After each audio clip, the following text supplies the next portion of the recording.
Hello, everyone. We're going to start in a few minutes. We're going to let everyone log on.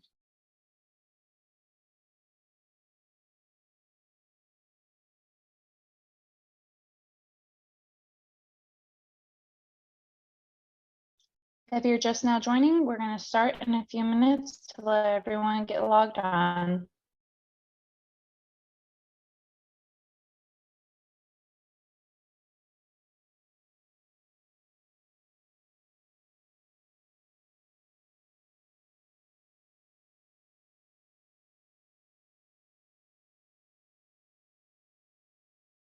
All right, we're going to go ahead and get started. Welcome to the pre-solicitation for the Telecommunications and Technology Interpreter Services, Products and Related Services.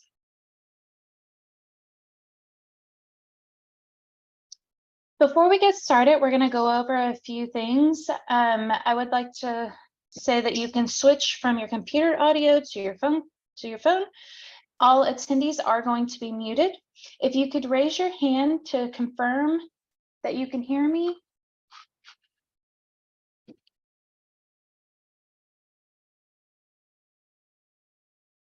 All right, perfect. Can you please lower your hands? We will also disable the chat. If you have any questions, please put it in the Q&A. And we would like to mention that the handout will be available.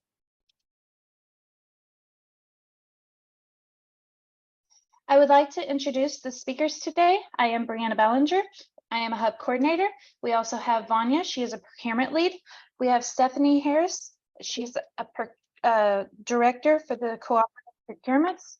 We have Marie Cohan, statewide digital accessibility program manager, and Teresa Williamson, the hub program manager. And I would like to turn it over to Vanya for the agenda. Good morning, everyone, and welcome. I hope that this will be useful to you and that it will help you with your response. So let me go over the agenda. The request for the RFO, the first thing we're going to do is I'll be reviewing the RFO, the contents, the scope, the evaluation criteria, the terms of the contract, the schedule for this solicitation, and after that, I will turn over the time to Teresa, the hub manager, and she will give you the hub presentation. Once she is done, then Marie will continue and provide the training for the accessibility section. Once that is done, I will come back and provide you some general information. Once after me, then Stephanie Harrison will provide you with the bid stamp portion. I will be doing the pricing sheet, mandatory submissions, and then Brianna will be back and take us on a break, and then we will do questions, and I will close the conference. So let's go. So the objective of this RFO is for us to have responses, sufficient responses for this telecommunication technology interpreter services, products and related services. This will be done by and through DIR. We have a cooperative contract program. If you're not familiar with what a cooperative contract program is and you're brand new to DIR, there are lots of training on our YouTube channel about cooperative contracts and also on our website. And you're welcome to ask questions. For those that are repeated vendors, this is a resolicitation of RFO 421. DIR may make multiple awards from this RFO, so it's for you to understand cooperative contract. We usually have multiple awards in order to provide our customers with choices. Next. So this is what our historical sales. The cooperative program is up to almost passing 3 billion in sales for our entire customer base. So as you can see the progression, how we have grown through the years, we have got more customers every year. We get new customers and our customer base is increasing very, very much. For this RFO, the telecommunication and technology, we have a total of 15,354,000 in sales for the past 3 years. As you can see, there's a progression on this as well, but 2020 seems like we had quite a bit more sales. And that's probably due to that was the first time this RFO was out, I believe, back in 18, 19. So it just a little bit more. But overall, 15 million, so plenty of business there. Next slide. So let's talk about the contents for this RFO. Next slide.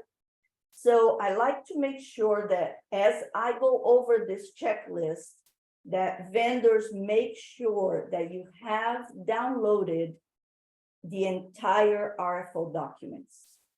Don't pick and choose. Please download every single exhibit and every single attachment to allow you to prepare for your response to this solicitation. So exhibit A is going to be your respond information. This is a very important exhibit, and all vendors must provide this form. And I'm going to say this throughout this conference. This form must be signed. Exhibit A1 is exceptions. It's a Word document that allows you to give us what you think you need changed as an exceptions to the DIR terms and conditions provided in this RFO under attachments. Exhibit B is your history and experience. Exhibit C is your marketing and support plan. Exhibit D is the hub subcontracting plan. Again, this form needs to be submitted and signed. Exhibit E is your itemized pricing, and I will be talking a lot more about that pricing form later today. Exhibit F is your reference forms for you to send to your customers so that they can submit back to us. Exhibit D is your release of liability. Heads up, the respondent release of liability is for the vendor to fill out, not the customers. So make sure you remember that as you're filling out these forms. Exhibit H is the EDGAR certification. Exhibit I is accessibility policy adoption and accessibility, which for short, we call it PDAA. Exhibit J is your accessibility conformance report, which most of the time we refer to it as a VPAT. The vendor accessibility development service information request is Exhibit K. Next. All right, so a little bit about these forms. As I spoke before, the respondent information needs to be filled out in its entirety, needs to be signed, and needs to be signed by a person that is empowered to contractually obligate your company. And if you do not have a signature, your response will not be accepted, because this is what tells DIR that your company is responsible for the response document information that you are providing. So it's very, very important. I could not express that enough. Exhibit A1 is the exception. So you're going to look at attachment. You're going to look at the terms and conditions. You're going to look at the contract. You're going to look at all the terms and conditions. And if there's anything you cannot live with, you will provide us and follow the instructions on the exceptions report. Okay. Exhibit B is your history experience. Very self-explanatory. When you read the form, you will understand.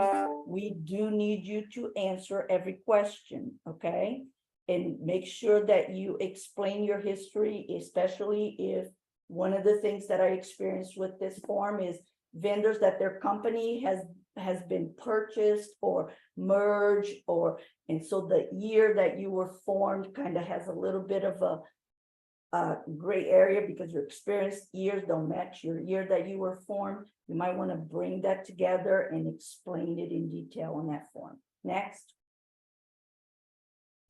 The marketing and customer support plan is a form that you will tell us what is your strategy for promoting this contract once it's awarded, plus one of the important pieces of this form is that you provide as a customer plan. How you going to serve our customer? How are you going to provide quotes? Do you have a turnaround time? So customer support is very important as much as marketing. Exhibit D is your historically underutilized business. We call it the HSP for short. And you will get a whole section training on this form later on. Exhibit E is your itemized pricing sheet. That's where you are going to fill in information for us to evaluate your pricing. And we're going to have a whole section later on, and I will specifically show you exactly how to fill out this form. Next. So we have your vendor references. So this exhibit is very important. You are going to take the exhibit F, you're going to fill out the top form.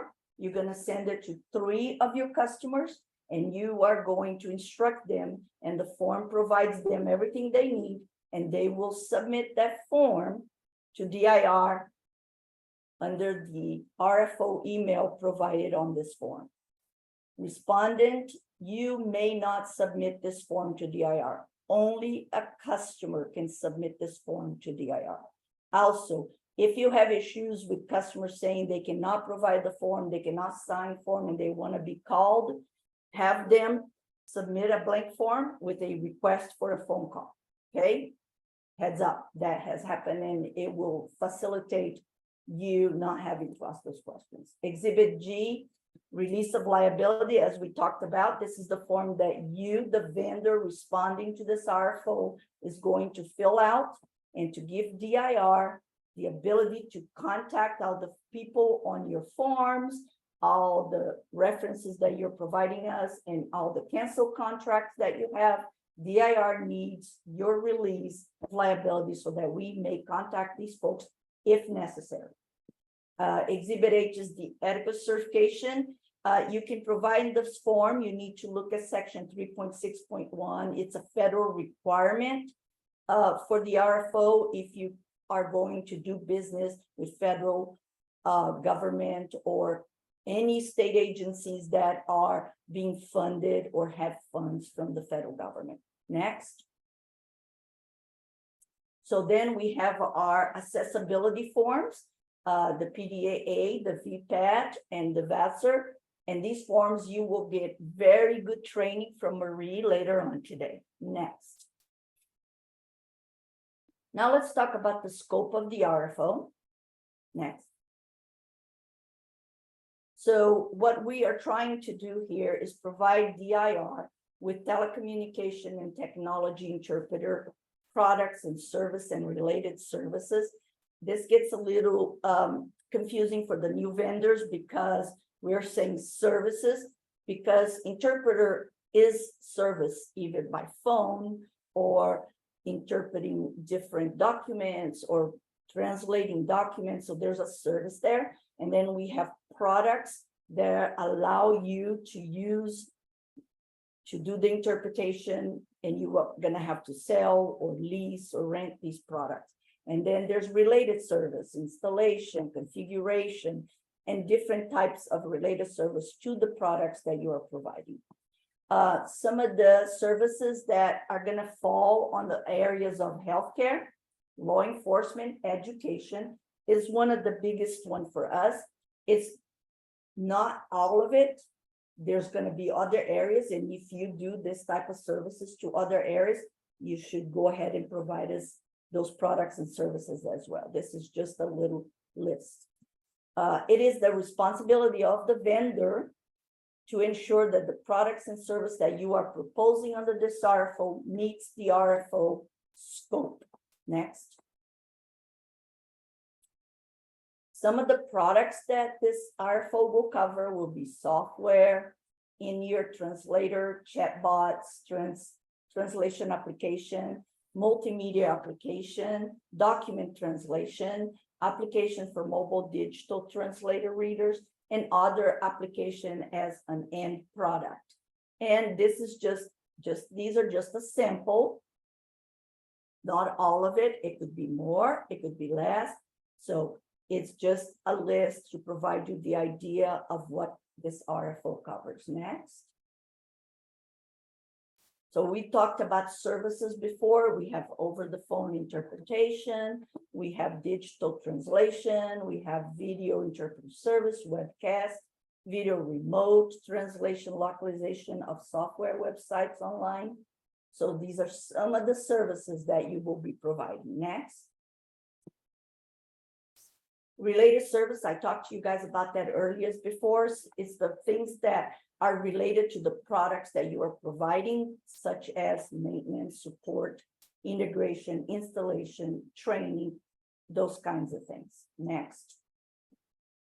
This is a very important list, so please pay attention to your RFO section where it talks about out-of-scope products. Because if you provide us any of these products, it will not be accepted. So please make sure that you understand the outer scope of these products, okay? So you cannot provide us related services without a product, okay? You cannot just provide, you have to make sure that all the services you're providing are related to the scope and to the products that you're providing. We do not, this is not an application development or a software development. Not in-person translation services, okay? So deliverable-based technology service also not allowed. Cloud services, no. Cloud assessment, no. So remember that these are very important. Professional or consulting service as defined by the Texas Government Code are also not part of the scope.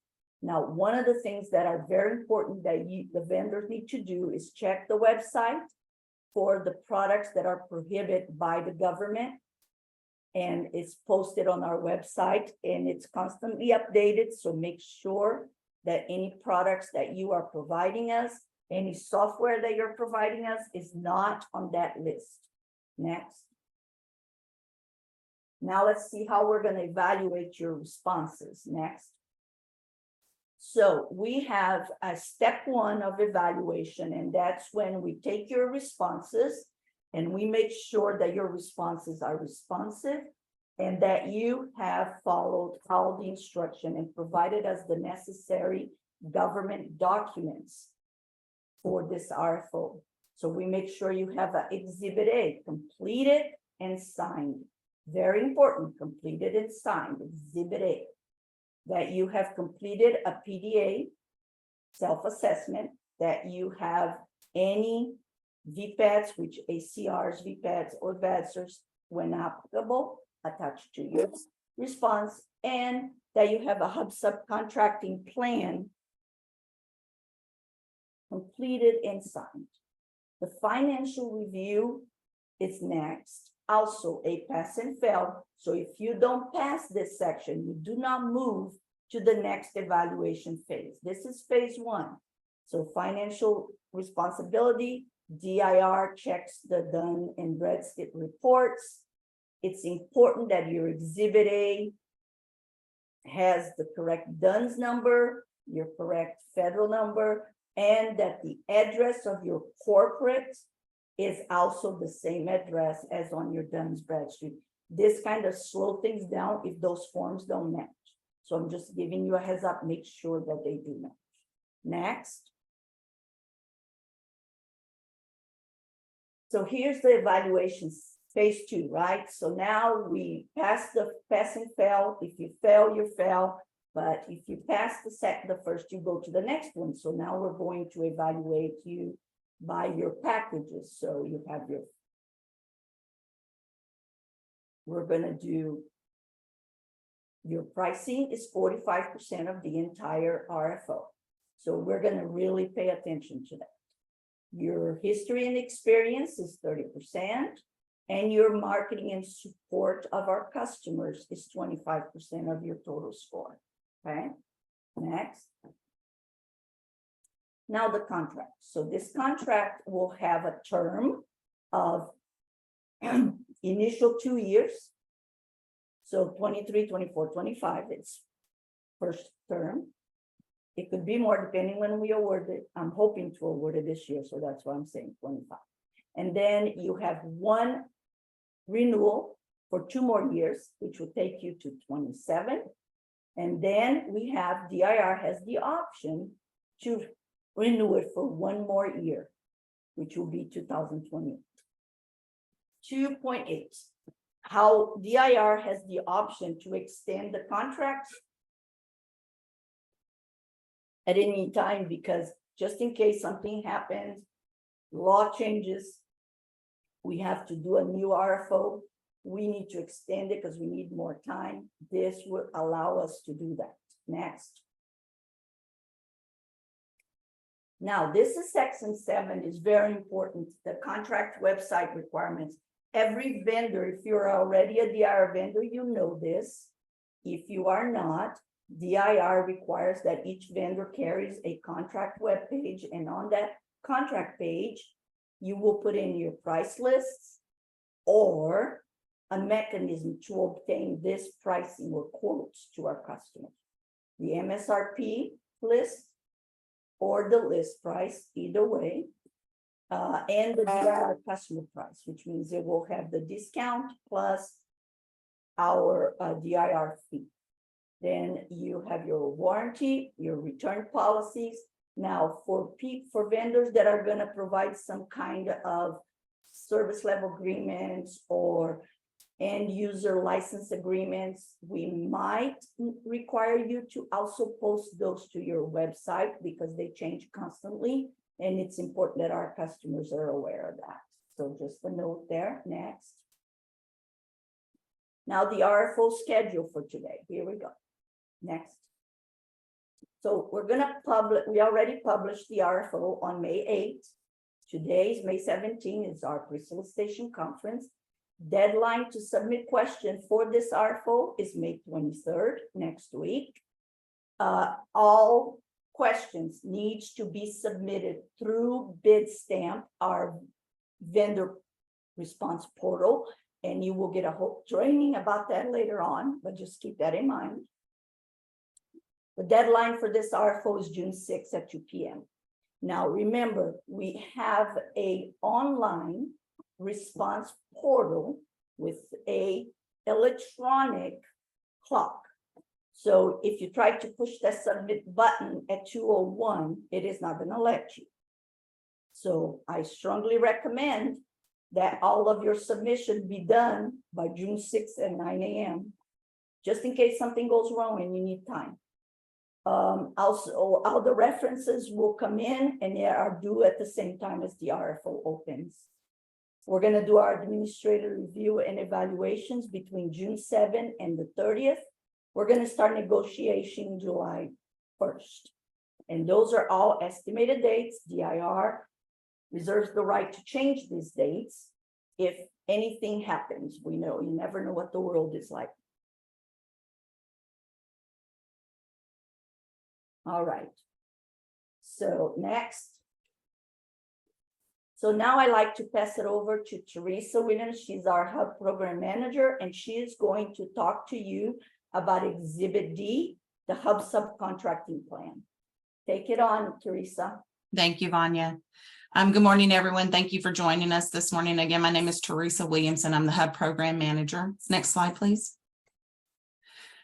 The Hub Subcontracting Plan, or your HSP, is a required part of your bid response. The link here is to the Texas Comptroller's website for the most recent or current copy of the HSP for your use.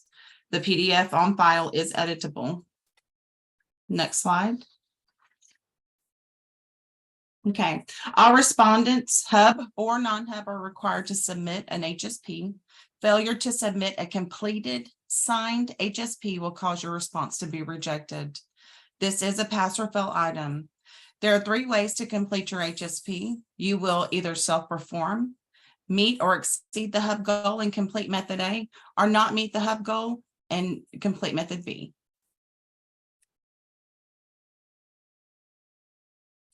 The Hub goal for this RFO is 26%. If your proposed subcontracting meets or exceeds the 26% Hub goal, you will complete method A. Be sure to identify all Hub and non-Hub vendors that you will be subcontracting with.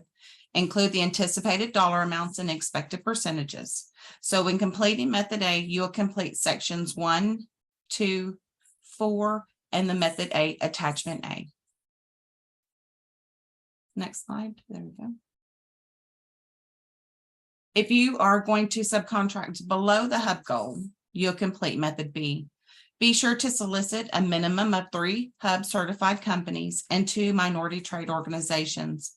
You must allow them 7 working days to respond to you prior to the due date of this RFO. Please include your outreach to these entities with your HSP submission. So when completing method B, you'll complete sections 1, 2, 4, and method B, attachment B. Again, please do not forget to include your approximate dollar amounts and your percentages, and to make sure that you're signing your document on in section 4.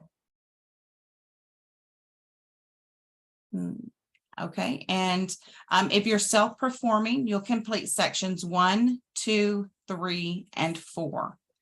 If you're self-performing, just in your self-performing justification, you'll identify how your company will fulfill a contract with its own staff, equipment, and resources. Please do not say that you'll subcontract in the future, or if you need to. Please tell us how you will self-perform with your own resources. This is our contact information. We will provide you with a complimentary or precursory review of your HSP prior to the due date. Please reach out to our office at least a minimum of 10 days prior to the due date of the RFO. We're here to assist you, and we can help you with that process. Next slide. And I'm turning it over to Marie Cohan. She's our statewide digital accessible program administrator. Thank you, Teresa. Good morning, everyone. I'm going to go through basically the digital accessibility packet of your solicitation response. Next slide, please. So just to give a little bit of background, Texas has statute that requires all state agencies and institutions of higher education to provide accessible electronic and information resources. We also follow rules that were created through TAC 206 for websites and TAC 213 for electronic and information resources. And we follow the World Wide Web Consortium with WCAG 2.0 AA. The purpose of all of these statutes, rules, and guidelines is to ensure that all Texans have access to information technology and information. So we have some required forms in the packet that I'll go over in detail. Next slide, please.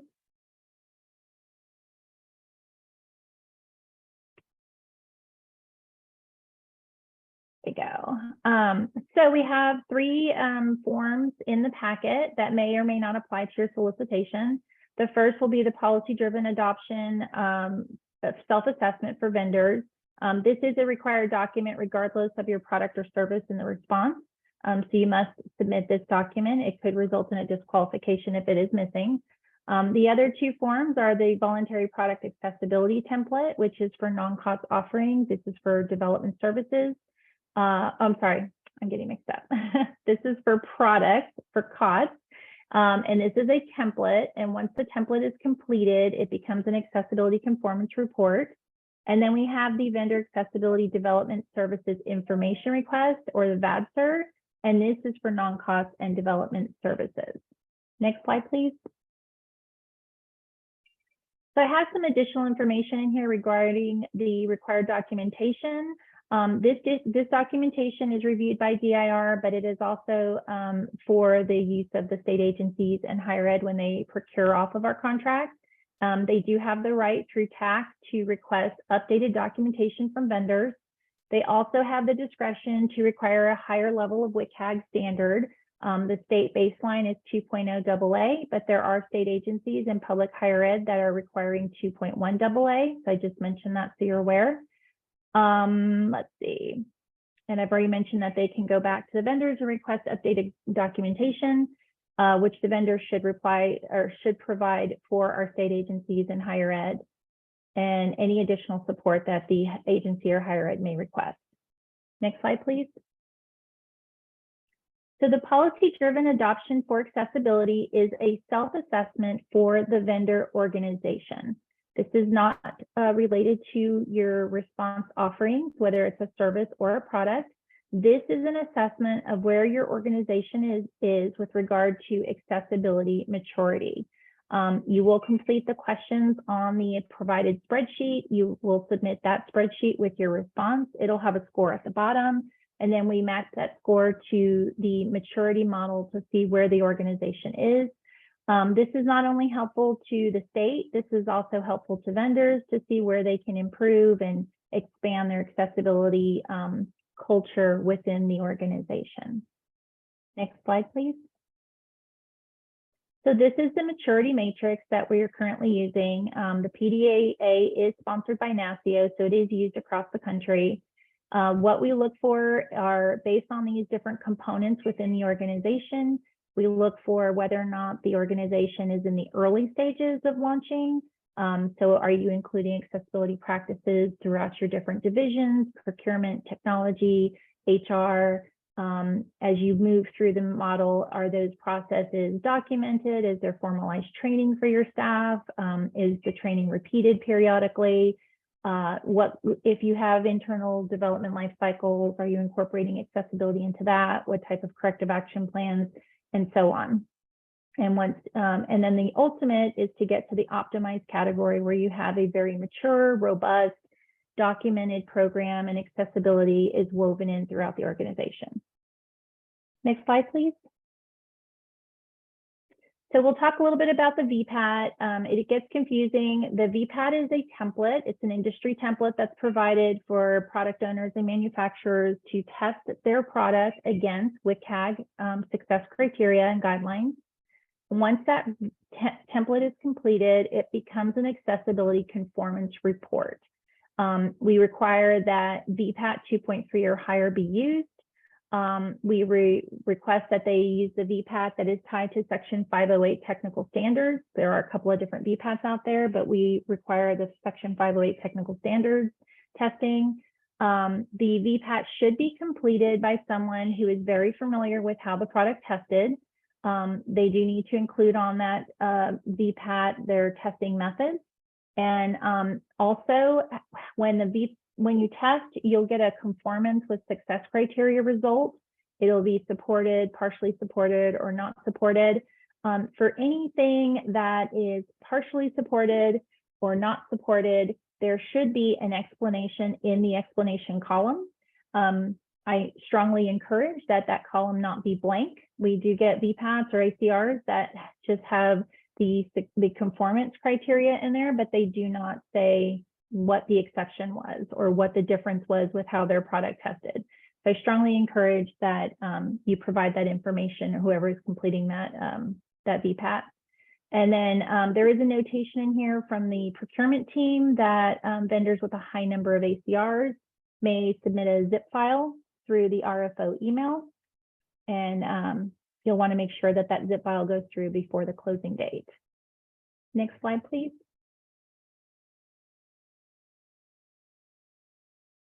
So this is an example of the WCAG standard. It is broken into 4 categories: perceivable, operable, understandable, and robust. These are different functional criteria for a specific product for each feature in the product. And you can see on here, there's some standards that are at 2.0A, 2.0 AA. Everything needs to be at least tested at 2.0 AA. And we are, if you go to the next slide, please. We are looking to see how that product tests against the WCAG guidelines and success criteria. So does it fully support that particular success criteria? Is it supported with exceptions? Is it not supported? Maybe it's not even applicable for your particular product, or it was just not evaluated. So we want to see what those different answers are for conformance. And like I said before, if it's not supported, anything that is not fully supported does need to have an explanation in the explanation column of what is not supported, and if applicable, any alternate means that can be provided. Okay, next slide, please. So this is regarding vendor accessibility development services. So this is non-cost offering. This is a different form.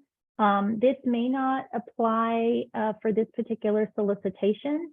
The only example I was thinking is if we are talking about virtual assistants or bots and they need any kind of specific development, then this would be a form that you would want to complete as well. But it sounds like this is mostly a COTS solicitation. But in the event that there are some development services needed, you will complete this form. Next slide, please. So this is an example of the form. This is a DIR form. The initial part of the form obviously has the point of contact for the organization, and then the instructions are listed below. And next slide, please. And then we have specific questions about the development lifecycle. Please complete each of these questions with as much detail as possible. It does not have to fit in that tiny little box. It will expand. We'd like to know what kind of training the developers have, what kind of corrective action plans are in place, what the development life cycle looks like, what kind of support the organization can provide for their product. We also request some examples of the work. So please fill this out as much as possible, provide as much detail as possible, because we do review every single one of these. Next slide, please. So here's some additional resources to help you. We do have a section on our website for procurement and vendor information. You will receive templates in your packet. They are also available online. And DIR now offers training for all of its vendors for technology solicitations. If you would like to sign up for that training, you can email statewide accessibility at dir.texas.gov. That is the only thing you can email that account for with regard to the solicitation. If you do have questions related to digital accessibility, you can put those through Vanya, or if you do reach out, Vanya needs to be copied on all of those emails. And the vendor training is only 4 courses. They're about an hour each. It'll go through just basic digital accessibility, and then it'll go through all of the Texas rules and requirements, and then the industry materials like the VPAT, how to complete the VPAT. It'll go into the PDAA, and it'll go into the VADSR in more detail as well. So these courses are very good. I strongly encourage vendors to take these courses to help them provide their best response when submitting their paperwork. Next slide, please. This is my contact information. Again, though, do not contact me without including Vanya in your email. And I can only receive questions related directly to the digital accessibility documentation. I'll now hand it over to Vanya, who will talk about general information. Thank you so much. Thank you, Maria. I appreciate that very much. Just a note on that email for you to provide a zip file with your VPAT, just change that number 570 to 572. Sorry, I missed that. I will update that slide before I post this to the ESBD. General information. So let's talk about, you're gonna submit question to us. It's important that you reference the section, page number, and even the document name. So if you're talking about Exhibit A, so you start with Exhibit A, the page number, the section, so that we can better answer your questions. Webinar participants may submit questions electronic at any time during the webinar, and you need to use the question tab. Questions answered today are not official until posted on the ESBD in the form of an addendum. Check the ESBD often for updates. And if once you get into our vendor portal for response, make sure if you want to get notices of addendums, press the button that says you want to receive notice. Several vendors forget to push that button, and they don't get the emails when I issue addendums, and there's nothing I can do about that. But check the ESBD often for updates, just to make sure, okay? And our question regarding this article must be submitted in writing through Bitstamp, unless you're submitting it today under the conference questionnaire questions section. Those questions will be taken from today and included on the next addendum. Anything after this conference will go through Bitstamp. And once you get your training later today, you will be able to know how to do that, okay? And remember, your questions are due May 23rd, so that I can post an addendum with those answers as soon as possible, okay? Next. So there is such thing as disqualification. It is something that happens. I like to hope it never happens to anyone, but the number one reason vendors do not move to phase 2 of evaluation, they fail to sign their Exhibit A. Fail to sign Exhibit A. Exhibit A must be signed. Please do not provide a Word document of Exhibit A with a typed signature. Make sure that your Exhibit A is signed official signature, okay? Failure to complete your financial information also disqualifies you. Failure to complete and sign your hub subcontracting plan. And that is for hubs and non-hubs. Regardless, you must submit a hub plan. Failure to complete Exhibit E, pricing sheets. Because remember, pricing is 45% of your score on phase 2 of evaluations. The policy driven, we call the PDAA, that form must be completed and submitted. If not, that can disqualify you, okay? And failure to miss the due date. As I told you before, this is an electronic world. 201 is not 2. So due date is critical. Do not contact anyone in DIR. Anyone except for me, the hub person for review. You got to go through the hub mailbox, and Marie for accessibility.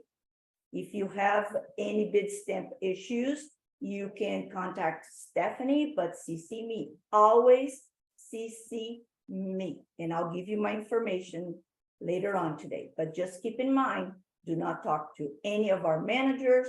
Do not talk to anyone at DIR that is not authorized to speak while this RFO is open. Your delivery of offers, all of our offers are submitted through Bitstamp. Everything is electronic. So if you do not have a Bitstamp account, we'll give you some information later so that you can go ahead and request that after this meeting. Next slide. Okay, respondent representatives shall not attempt to discuss content of this RFO. And the reason I'm repeating this is because we do not want this. We need to keep the integrity of the solicitation process. And we need to make sure no one gets any up on the other vendors. Everybody's equal. So please do not discuss the contents of this RFO with any employees or representatives of DIR. Next slide. So here's what I was talking about, the contact information that you are authorized to contact. These 3 people, and when you contact CC, Hub, or Marie, it's probably on the next slide, you will CC me, okay? Thank you. Next slide.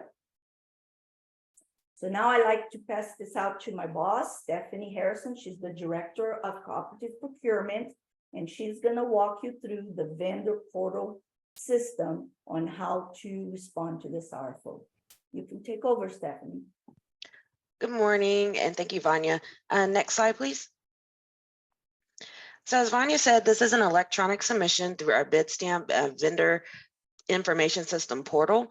Before you can access the Bitstamp portal, you have to create a login and get login credentials to the system. If you've responded in the past through this portal, it would be the same login and credentials, and the RFO will be listed in there for you to select and start your response to.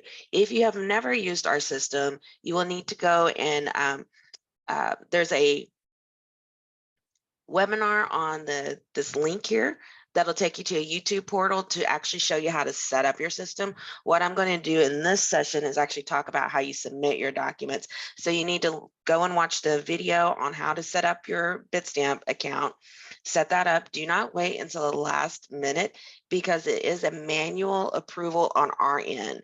And so there's a person that actually goes in and reviews what you submitted and will activate your account and send you the login credentials. So it takes actually at least 2 business days for your account to get activated. So please do not wait until the last minute to set up your Bitstamp account. And you also have to have your Bitstamp account set up in order to submit your questions after this webinar. So anything that's submitted through the webinar will take on the webinar, but any questions that you want to submit before the question and answer period is done have to come through Bitstamp. So it's recommended that you go and set up your account today and have those ready so you can go ahead and submit your questions. We also have a video on how to set up your Bitstamp account. That link is there at the bottom. These slides will be available, but it's also available on the DIR website. So you can go to that website, search for the outreach and training link right there, or copy and paste it right now into your browser, and it could just take you to that site to get you started on your Bitstamp account. Next slide, please. Persons with disabilities who seek accommodation under ADA can submit a request to not submit under the Bitstamp process, but you have to do that now through writing and send that to Vanya and allow at least 5 business days for a response on that. Next slide, please.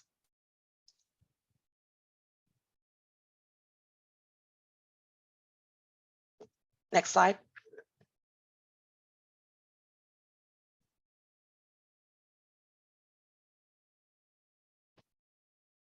Okay, back up just one. So in order to get to the information for the Bitstamp portal, you're going to go to the DIR website, which is dir.texas.gov, and where it says I am a vendor, you can search for vendor, or you can go to that selling through DIR and click on that. Next slide, please.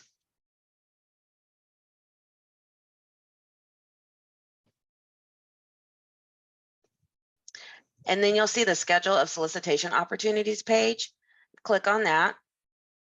Next slide, please.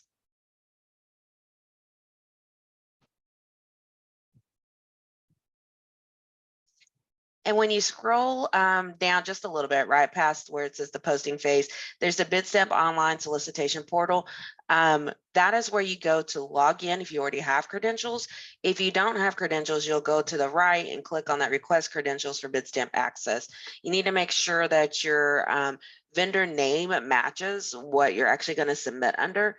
And then the email that's set up on there needs to be an account that generally not a shared email account. You need it to be an email account that's actually assigned to a person for that to be most beneficial to you whenever you're loading your response documents. Next slide, please.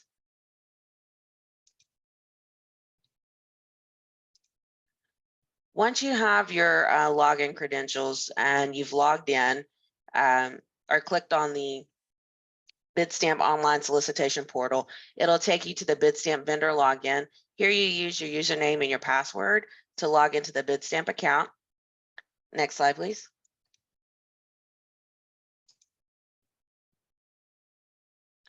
The portal allows up to 5 users, but each user must have their own login in order to access. So whenever you, if you're setting up one for yourself and you have a couple people on your team, they will also need to request their own Bitstamp credentials in order to get into your Bitstamp account. You all need to use the same vendor name and the same vendor information when you create that account in order for them to be linked. Once you've logged in, this screen will pop up and you have my account, open solicitations, my response, and then the tiles underneath vendor information about DIR and contact DIR take you back out to the DIR website. It'll actually take you out of VIS back out to the to the DIR website. You'll click on Open Solicitations. Next slide, please. And then you'll see a list of the current solicitations that are available to respond to, meaning they're actively posted on the Electronic State Business Daily. You will go down and select for this response, it'll be 572.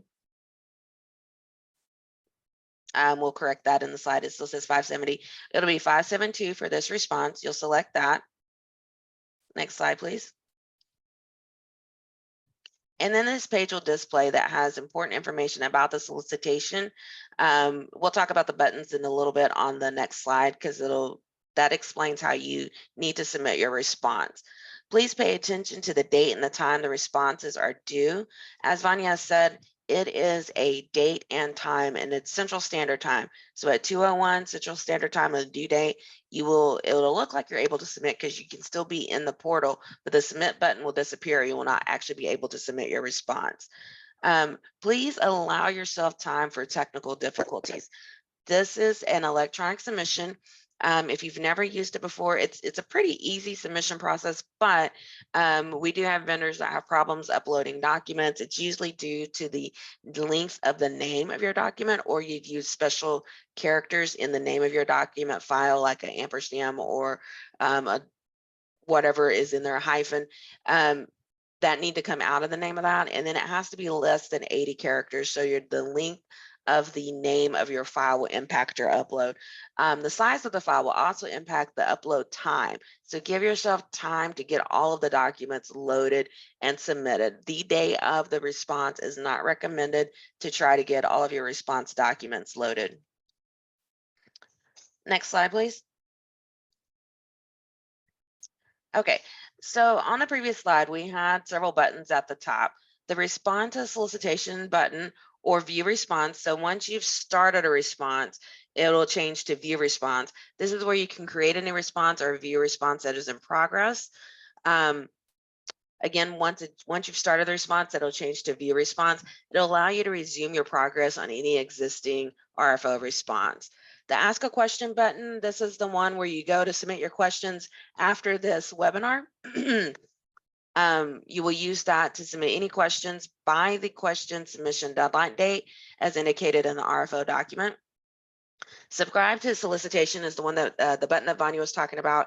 You want to subscribe to solicitation if you want to receive addendum notifications, and yes, you do. So please make sure you enable the subscribe to solicitation. You also must have selected the receive notifications whenever you set up your user profile in order to receive those notifications. The view solicitation documents is a link to the Electronic State Business Daily, where the official posting documents, any addendum, any revised documents in the addendums will be posted. And that's a courtesy link for you to get to the solicitation documents. So you need to go to the Electronic State Business Daily and actually download everything that is needed for your response. It is the vendor's responsibility to continue checking the Electronic State Business Daily throughout the posting phase. Next slide, please. So when you're responding to solicitation, the RFO response page buttons have several things that you're going to be looking at here. The delete information deletes all the information that has been uploaded into the response record before the response has been submitted. So that is kind of your clear all button. Not many people utilize that button because you can go ahead and revise what you've actually uploaded already. But if for some reason you want to delete everything in that record, or you realize you're in the wrong response, or whatever the case may be, you can actually delete everything that you submitted so far. Once you've actually submitted a response, that button changes to withdraw button, and withdraws your entire response. We can no longer see it. We don't have access to it. And it's like you never submitted a response to this RFO. The submit button is extremely important. After you upload all of your documents, you're not done. In order for those documents to get to us, you have to hit the submit button, and it'll prompt you, are you sure you're ready to submit your response? And yes, you want to submit your response after you have everything uploaded. We did make a modification to the RFO page here that allows you to, so say you submit before we initiate, before we posted an addendum and we've changed a form. You can still submit that new form or any form that you realize that you left out up to the due date and time of the closing of the RFO. So this is still active for you all. You can go in and you can submit additional documents even after you submit your response, but you want to make sure that your response is complete to the best of your ability prior to hitting submit, because that does submit your response to DIR. The ask a question button, I've kind of covered that already. Your questions that you submit from your agency will actually, you'll be able to see the questions you submit. You won't be able to see the questions that anybody else submit. But any question that comes through your account for your agency will be available for you all to view. The create pricing form, that is to submit your product pricing for this response. Any products have to be submitted through the Bitstamp portal. The new RFO response, the document button, that is where you're uploading all your documents. Again, you want to make sure that you stay within the file character limit. It's 80 characters. That's a lot to name a file. It'll also give you like what a drop-down selection box to match up your response documents. Make sure they actually match with what you're loading.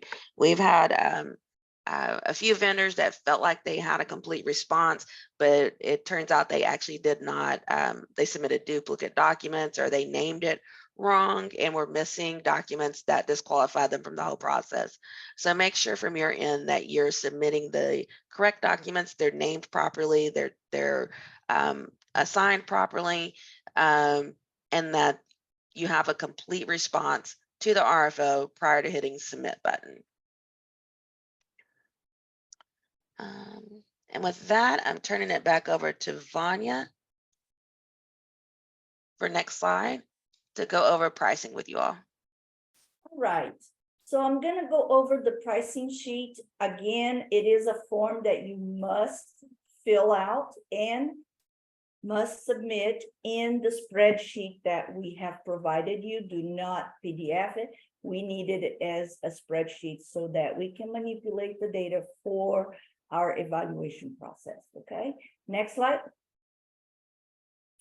So the Exhibit E has the tabs, and each tab is going to tell you how to fill it out. So tab 0 is your instructions.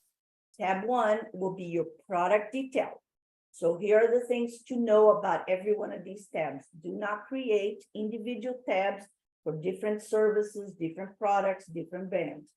Keep it all in the tab that it belongs. Do not change the formulas.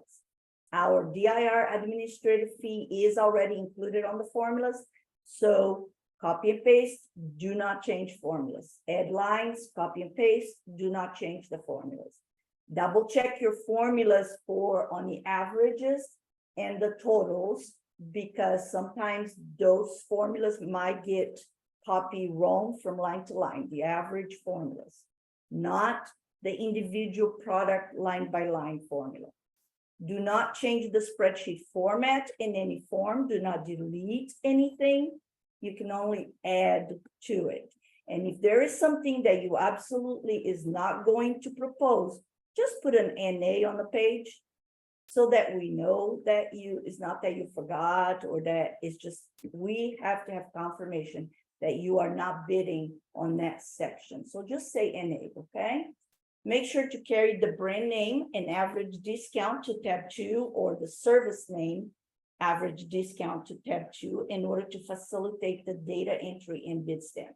And we'll talk more about that, but in Bitstamp, there is a button. You will create a pricing form, and the spreadsheet will allow you to facilitate that data entry easy.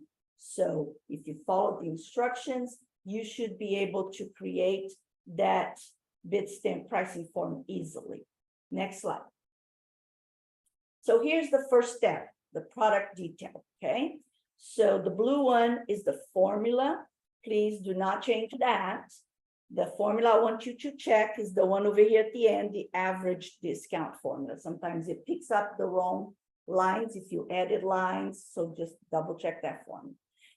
This is a very simple, this is strictly for products. You're talking about software, any equipment, IT or non-IT, whatever the products that you are going to sell or use or need the customers to pay for some type, okay? Now, we also have a turnkey solution. That is when you will provide a customer with a package that includes equipment, service, software, maintenance, support, training, all together as a package. Okay, so that turnkey solution can have different discount based on volume, based on dollars, or it can just be the accumulative discount as you, like software has 15% discount, so you take that out, then you put it in a package, equipment, or you want a turnkey solution discount overall. So you have to determine how your turnkey solution is going to work. But if you do not want to provide a turnkey solution, just say NA and move on. Next. So here's step 2, service detail. So this RFO is very service heavy, and we all know that. So we want you to enter the services categories into bid stamps. And the way you see here is you can have a category for interpreter service. You can have a category for translation services. Whatever the category is, you are creating it, you are combining them, and you are determining the average discount. Okay, next slide. So here is tab 3, the average discount tab. Okay, so you're either going to put the name of the brand or the service, right? So the category is either product or service. The product type is either software, equipment, phone, interpreter service, bilingual, assessment services, and then the average discount goes here. When you get to bid stamp, this is the form you are going to use to data entry into bid stamp. Okay, so these fields are very easy. There are extra fields in the pricing form in bid stamp because that's how the system is set up. And I will let you know which fields you do not need to do anything with it, okay? And tab 4 is the volume discount, which is not entered into bid stamp. Next. All right, so this is the bid stamp pricing screen, okay? So when you get in there, you will see that it has a category. So that's, you can do it. It's either product or services, right? Or software or equipment. Whatever the combination that you have decided, you have grouped into an average discount. And then you go to product number, that is an NA. The brand, if you do not have a brand, if it's a service, you will say NA. Service don't have brand, so you put an NA. Product description is very clear. You have it here. You have the category and you have the description on your tab 3, right? And then your product number is going to always be NA. Then you're going to check if you are a manufacturer or reseller. In this RFO, these two fields might not make any sense to you because you're not either, you're providing. So you might just want to check one of them. It's not going to make any difference. If you are the business owner and you're not reselling any products, you might want to just click manufacturer or, and then you're going to put the average discount on the last field, just like we have here. You have a column on tab 3 that says average discount. So you're just going to put that discount in there. Okay, so that's very simple. And you're going to enter into bid stamp as many lines as your tab 3 average discounts has. So it makes it easy than you entering 10,000 lines into bid stamp. We're going to work with the average. Next step, next slide.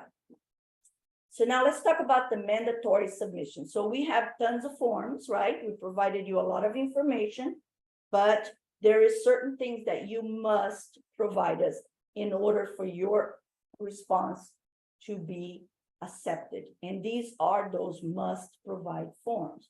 So you have your Exhibit A, again, must be signed, must be completed.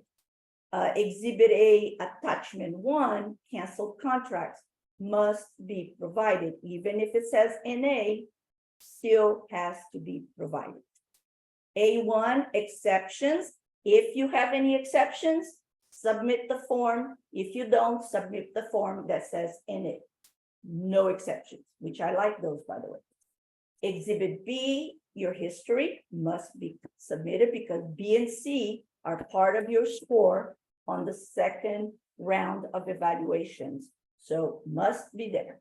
Exhibit D, your hub plan is one of those that if you don't submit, you might be disqualified completely. You don't move forward, no pass and go. So you have to submit that form. And Exhibit E, your itemized pricing sheet is very, very important to be submitted. And it's another one that if you don't submit your itemized price and you just put price into bid stamp, it's not going to count because I need your form in order to verify that the bid stamp pricing is correct, which is part of what we do. So very important. And then your reference forms, which the vendors are submitting to customers to provide it to us via the RFO email. So we like to have those forms. So make sure your customers provide us those forms. Next slide. So here we got your release of liability. Again, not the customer, the vendor must provide this form. H, if it applies to you. I is a have to, have to do it. PDAA is required.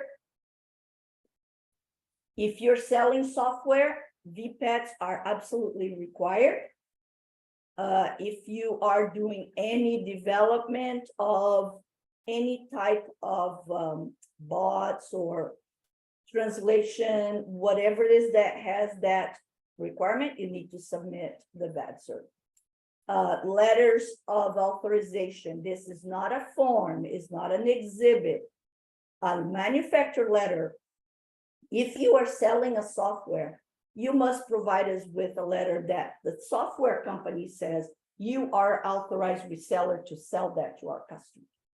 That is not something DIR provides you. It's something the manufacturer that has provided you with a reseller authority will give you. And then any addendums that we posted to the ESBD will have to be submitted, signed, that you got it, so you understand the changes that were made through the process during the solicitation posting, okay? And then most important, create a price form and bid stamp from Exhibit E, itemized sheet, tab 3. Next. So if you have EULA's service agreements, like I told you before, it's not a requirement, but if you do and you want to, you can. If not, you do not need to submit this for DIR to review, but you might need to provide it under your website requirements. Just be aware of that. Okay. And then I want to make sure that you understand that any EULA's license agreements that you have that you're going to submit either with your response or later on during negotiations, those cannot conflict with the DIR standard terms and conditions, okay? So if there is conflict, that is something you might want to put in on your exceptions Exhibit A1, okay? Next slide. So the rejection of responses. This is a very sensitive subject because 9 out of 10, this only happens when you forget to do 3 very important things. Sign Exhibit A. Sign and provide a hub plan. Provide a PDAA. And you also need to remember that you have to be a Texas registered vendor with the state of Secretary of State. And that is for later, but you need to have that. You need to have a franchise tax. You need to be follow all the rules of the vendor requirements, okay? But most of the time, this not happen very often, but be prepared that it happens if you don't provide the correct information, if you don't provide the correct forms, the signatures, they definitely will be rejected.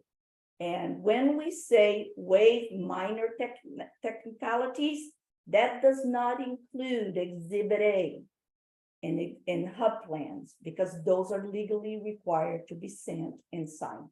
They are not minor technicalities.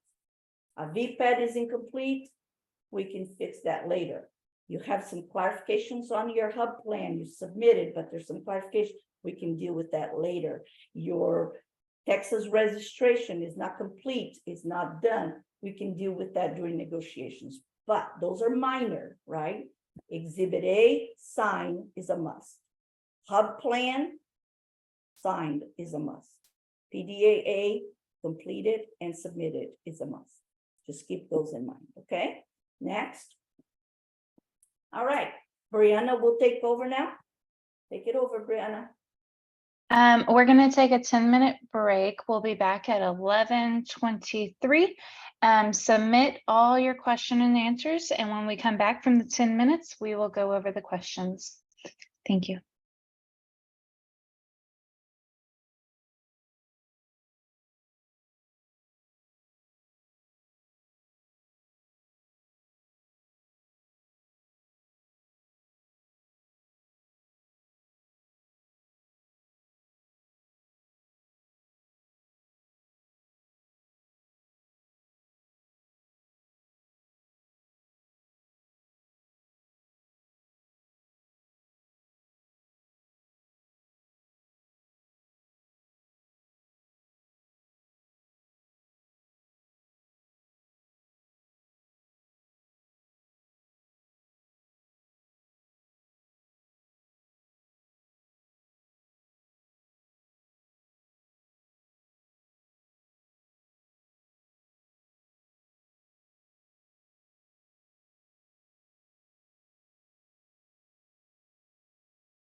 All right, we're going to finish up here.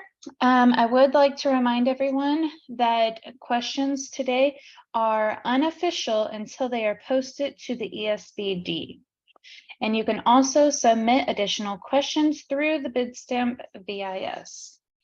So the first questions that we're going to start with are the hub questions.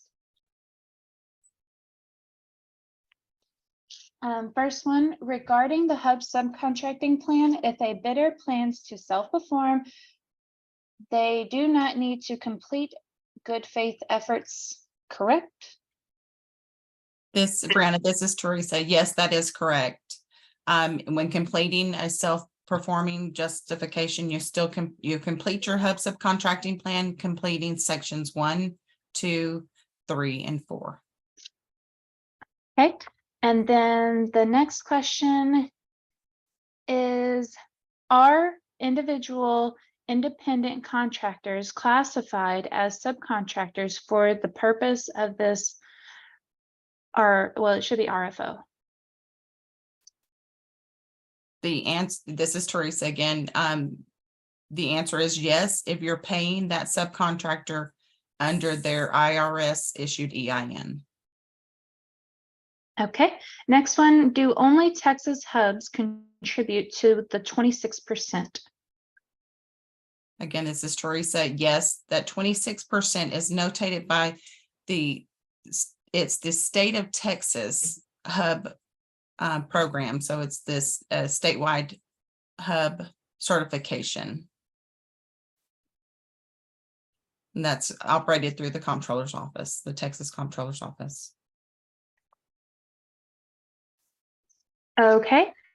And the next question is, do I need to sign in to a sign-in sheet? No, you do not. And then the next question is, how much did your organization spend on written translation in the last calendar year? I can answer that. Kim, this is a cooperative program solicitation. DIR is not purchasing anything. We are setting up contracts for our customer base. And if you look at one of our slides, I believe it's slide 5 or 6, has the dollar amounts, but the DIR customer base has spent over 15 million in the last 3 years for this RFO solicitation. Next. How many incumbents do you currently use? Would you be willing to share their names and rates? Stephanie? All of the DIR contracts are publicly posted on the DIR website, and you're able to look them up. The previous RFO number on this one was, is it 427, Vanya? 421. 421. So if you go to the DIR website and search by DIR-CPO-TMP-572, you can see all of the vendors that currently have contracts, and then their Appendix C post what their discounts are. Doesn't necessarily post their rates. We post discounts off of their rates. Okay, what is the language mix by percentage? For example, Spanish 75%, Mirandian 10%, and for those contracts. DIR does not keep those kind of records. You might want it. We don't have it down to that level on our sales report. Okay. Will you allow the services to be performed offshore? Stephanie? So as far as services, there's certain requirements for offshore that we may need to discuss with our legal team in order to provide an accurate response, and we can address that one in our written Q&A addendum along with the other official responses. Okay. Could you share the job titles and/or departments of the personnel who will who will be reviewing the submissions for this RFO? We don't necessarily share that information. However, it is all DIR staff that'll be reviewing the responses for the RFO. Brianna, you might want to read some of the questions I answered. I typed in the answers. Let me. You go into the answer button. Okay. Yeah. So will you distribute the presentation after the bid, the pre-bid? Yes, it will be part of the addendum 1. Then the next one is confirming that you will require wet versus digital signatures for all forms. A DocuSign or other electronically verifiable signatures will be accepted. A typed name in the required signature location will not be accepted as a signed form. And the next one,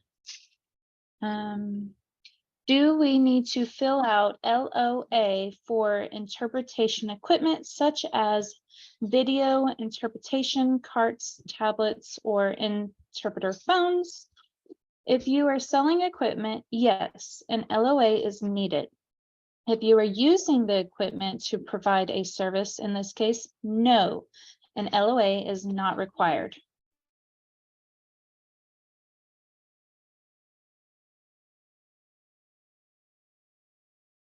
What is the anticipated contract value for these contracts? The Cooperative Contracts Program sets up contracts for DIR, thousands of customers. The solicitation is for setting up contracts, not purchasing. And I believe that is all. Maybe one more. How much did your organization spend on remote interpretation in 2022? The answer is DIR did not purchase. DIR is not purchasing anything. And I believe that is all the questions, but please remember that you can submit additional questions through the Bidstamp VIS. And now we are going to, if that is all, we will go to the reminders. Yes. Yeah, I'm good. Questions, answers today are unofficial until posted on the ESPD.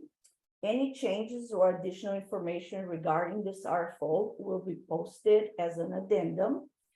And just to make sure it's understood that our VIS portal system does not load documents. Our RFO documents can only be downloaded from the ESPD. The Bidstamp does not have a button or does not have an area where the RFO documents are loaded, okay? Just so that you know, ESPD is the only place to download documents. It is the responsibility of vendors to monitor the ESPD website for addendums, okay? Make sure that you push that button for the notification on your setup of your Bidstamp account, and you will get an email when an addendum is posted. But otherwise, keep an eye on the ESPD. Next slide. So just to give you guys a reminder, these are the dates. Next deadline is May 23rd for all your questions, which will be submitted through Bidstamp. The deadline for submitting your response is June 6th, and your references from your customers are also due on the 6th through the RFO email. The administration review evaluations will be done to June 7th through the 30th. Negotiation and awards will start July 1st until completed. Next slide. So if you have any inquiries, you must send them to me in writing. This is my information. Next slide. So I'd like to thank everybody that participated in this conference. I'd like to thank the speakers, Teresa, Marie, Brianna and Stephanie for being here and supporting me on doing this conference for the vendors. Again, if you have any questions, please contact us. Thank you.